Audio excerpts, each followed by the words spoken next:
Hello everyone. Again we are here to discuss the rest of the part of the most important topic, pre-formulation studies. So, after completing the principal areas of pre-formulation studies like bulk characterization, today we are here to discuss the second part, that is the solubility analysis, which comprises the pK and Ka value, partition coefficient, common ion effect, effect of pH on solubility, thermal effect, dissolution, and solubility enhancement.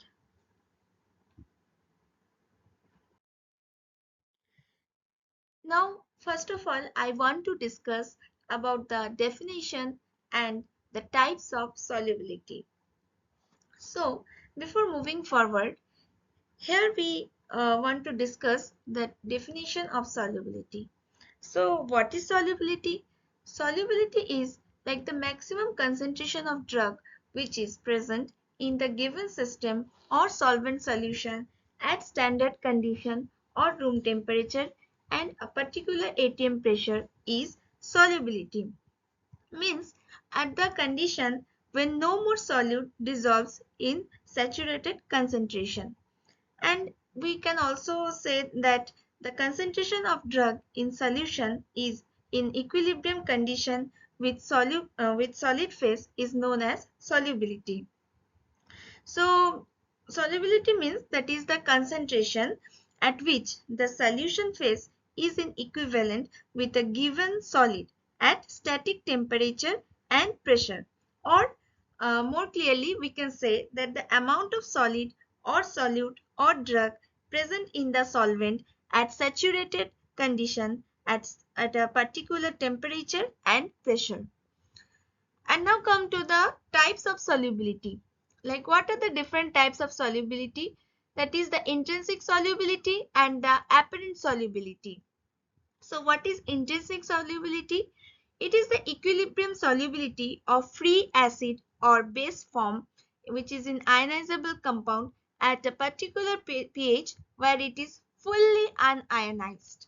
Means here in this intrinsic solubility, the solubility of the drug is in unionized form.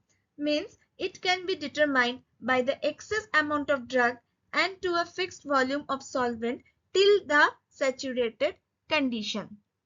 And the apparent solubility means that is the equilibrium solubility of ionized compound at a particular pH where it is ionized. Means the solubility of the drug is determined in the ionized form. So after this, here are some methods of solubility enhancement of poorly water soluble drugs. So we can also enhance the solubility of the poorly water soluble drugs by the methods like co-solvency, micellar solubilization, complexation, pH modification, hydrotropy, derivatization, salt formation, size reduction or micronization, and dielectric constant.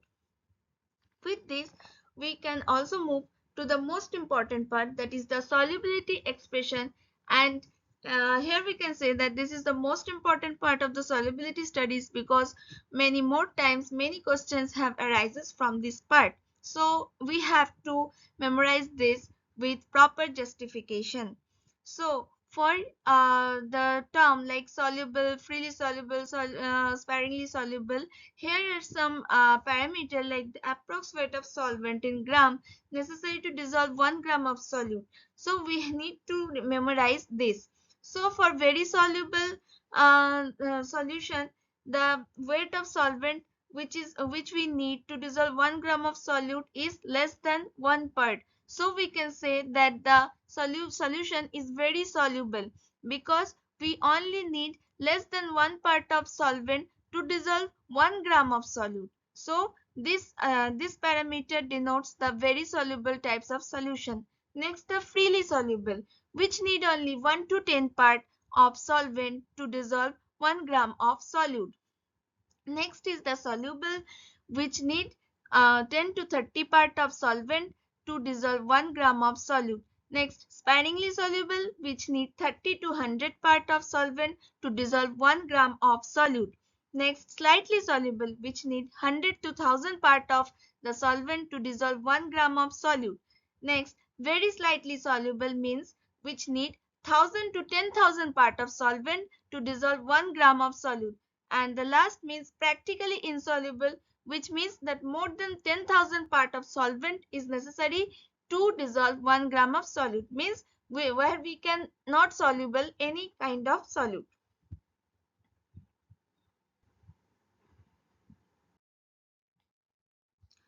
Next, the pK and Ka part. Here, what is pK? First of all, we need to know that what is pK.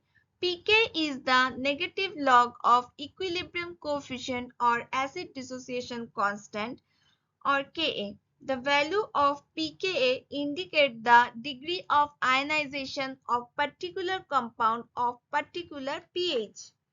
So here we will discuss the pK further. Before that, we need to know that what are the methods of determination of pK, like the conductometric method, potentiometric method, chromatographic method, dissolution method, and the spectrophotometric method. So the pK of a drug and the pH media at absorption site and relative percent of an ionized and unionized drug in the solution at a particular pH can be determined by the most important equation, that is the Henderson-Hasselbalch equation or pH equation. Here it is the most important hypothesis or equation by which we can determine the the pK of any particular drug. So for weak acid, we can see the formula is like pH is equal to pK plus log ionized form by unionized form. And for weak base, we can see that pH is equal to pK plus unionized form by ionized form. So according to the pH partition hypothesis, only ionization and undissociated fraction of drug show sufficient lipophilicity which absorbs significantly through the biological membrane. Lower pK value of an acidic drug indicates its strong acidic nature by the Ka value, which will remain greatly anionized at acidic pH. Hence, absorption will be more. So, when any acidic drug gets anionized in acidic pH, so in that case, the absorption will be more. But if any acidic drug gets ionized in basic pH, then we can say that solubility increases, means ionization increases, and with that the solubility of the drug also increases. Next, the partition coefficient parameter or the distribution coefficient. Here the definition suggests that when a solid is added into two immiscible liquids or phase, it distributed itself between these two phases in a fixed ratio, which is referred to as the partition or distribution coefficient. The significance of partition coefficient is if the value of partition coefficient is greater than 1, then we can say that the drug is lipophilic in nature. But if the value of the partition coefficient is less than 1, then we can say that the drug is hydrophilic in nature. So now we are here to discuss the methods for the measurement of partition coefficient, which are like the shake flask method, which is the most important method, and the next methods are like chromatographic method, which is like the HPLC or the TLC method. Next, the Coulter counter method, and the last is the filter chrome method. So here some formula is also given, that is the partition coefficient of oil in water phase is determined like the concentration of drug in organic or oil phase by the concentration of drug in aqueous or water phase. And in case of octanol, when we are using the oil phase as octanol as the oil phase or the main solvent, then we can determine like the concentration of drug in N-octanol by the concentration of drug in water. So here also we can say that if the value of partition coefficient after calculating the k o by w value, we can say if the partition coefficient value is greater than 1, then the drug is lipophilic in nature, and if the value of the partition coefficient is less than 1, then the drug is hydrophilic in nature. And here one more thing I want to say that if the drug has ionization potential, or which exists an n monomer in one of the phase, if there is any monomer or dimer is present, then we can determine like this, that ko by w is equal to c1.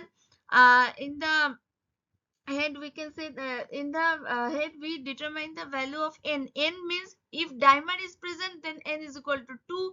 If trimer is present, then n is equal to 3. Like this we can determine the value of the dimer or trimer of any particular drug.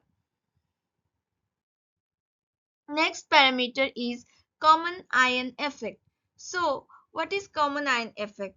Common ion effect means the solubility decrease by addition of another compound which produce common ion. This process is known as common ion effect. Or we can also say that in the presence of ion which has some nature as ion produced by the ionization of drug, resulting in decrease in the ionization property of any drug or compound, is known as common ion effect. Means when the solubility basically decreases by addition of any another compound. Like here we can see an example of PbCl2 is equal to Pb2 plus 2Cl minus. If we add more Cl minus in the solution, then we can see that the equilibrium shifts to form more PbCl2. Means solubility decreases but the absorption increases. Here means ionization rate of ionization decreases, and also with this solubility is also decreases, and finally what happens, the absorption increases, which is due to the increase of the ionization. And likewise one more example is also there. Now for RH means RH is, if RH is a weak acid, it can break down like R minus and H plus. So if we add some much more HCl as a strong electrolyte, so what happens that due to the presence of the strong electrolyte which contains H plus ion, it produces an ionization of the RH decreases. Means with addition of strong electrolyte, H plus ion produces and the ionization of RH decreases. So what happens, the association of R minus and H plus occurs, which further denotes the absorption ionization, which finally causes the formation of RH in the solution. So it is a type of backward solution, backward equation. Common ion effect is nothing but a type of backward equation. Means addition of more similar types of ion causes the decrease in ionization, which also decreases the solubility of any solute. So what happens, the absorption increases, the much more product forms here, means the association of the ions occurs and the product formation occurs more. Next is the effect of pH on solubility. So the pH influence of the solubility of weak acid and weak base, because only this category can be affected by the pH. So what happens here, if like in like we also take the example in the common ion effect, that RH is equal to R minus and H plus. If what happens that the if we add much more ions here, then ionization of drug decreases and also the solubility decreases in basic medium. But if we add the if here we also added the acidic media, then what happens, that ionization increases and which causes the absorption. So ionization of weakly acidic drug in basic pH increases, and so solubility increases. Means more clearly we can say that if any weakly acidic drug is present and it causes ionization in basic pH, means the drug is acidic, so its ionization will occur in the basic pH, and so solubility increases, and its ionization in acidic pH decreases. Means the drug is acidic, so its ionization in acidic pH will decreases, and so solubility also decreases. So likewise for basic drug also, if the basic drug is put in any acidic pH, then what happens? Ionization increases and solubility also increases. But if the basic drug is put in basic pH, then what happens? The ionization decreases, and with which the solubility also decreases. Next is the thermal effect. So most of the drug solubilize usually rise in temperature except exothermic process. So this solubility is considered as temperature independent, and higher the heat of the solution, greater will be the influence of temperature. Here is a example of an equation like ln S is equal to H del Hs by RT square. So we can say that S is the molar solubility, Hs is the different heat of solution, R is the gas constant, and T is the absolute temperature. So most of the solubility process are endothermic process. So if the solubility increases when the temperature also increases. So drug showing solubility through endothermic process where solubility increases with increase in temperature, and drug showing solubility through exothermic process, in that case solubility decreases with increase in temperature. But in most of the cases we will see the endothermic reaction. Next is the dissolution. Dissolution means what? It is the transfer of the solid particles to the solution. Means it is the mass transfer process from solid to the solution, or the amount of drug substance that goes in the solution per unit time under standard conditions. So here the rate of the drug dissolution is related to the most important equation, the Noyes-Whitney equation, which is denoted as dC by dt is equal to dA into Cs minus C0 by H. Here the D is the diffusibility, means the diffusion coefficient, A is the surface area of diffusion layer, Cs minus C0 is the concentration gradient, and H is the path length or the thickness of the diffusion layer.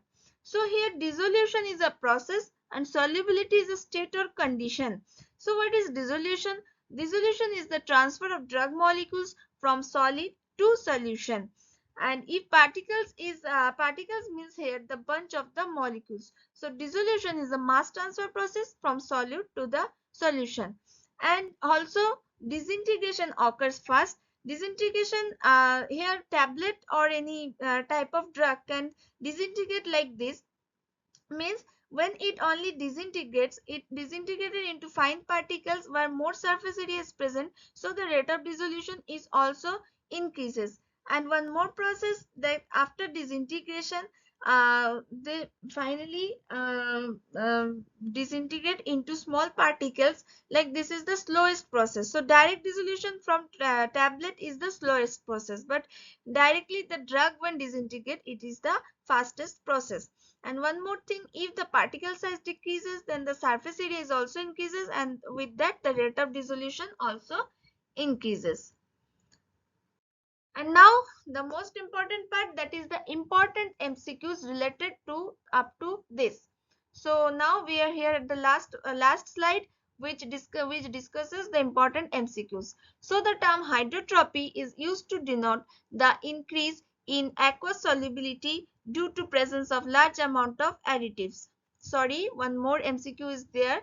That is, which technique is used to increase the solubility of weak electrolytes and nonpolar molecules by the addition of water miscible solvent in which the drug has good solubility. That is, the term is denoted as co-solvency. That is, co-solvency is a technique which is used to increase the solubility of weak electrolytes and nonpolar molecules by the addition of solvent, of any solvent. And what is hydrotropy?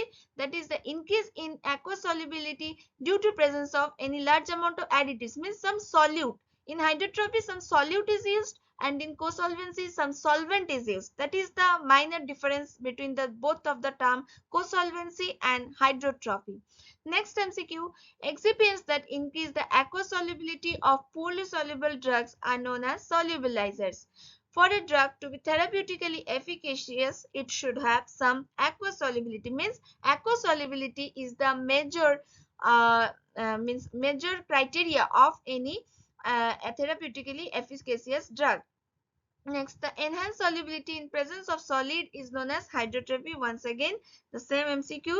Mechanism of beta cyclodextrin for solubilization is complexation. For the beta cyclodextrin drug, the complexation process is followed. Henderson-Hasselbalch equation is also known as pH kinetics. Dissociation constant of acid is written as Ka, which is already discussed. If any drug having pK between 2.5 to 6.0 remain unionized in gastric pH. Why? Because the gastric pH is also acidic in nature. Which solvent system is used to determine the partition coefficient of drugs? Mostly octanol and water. And thank you for your patience.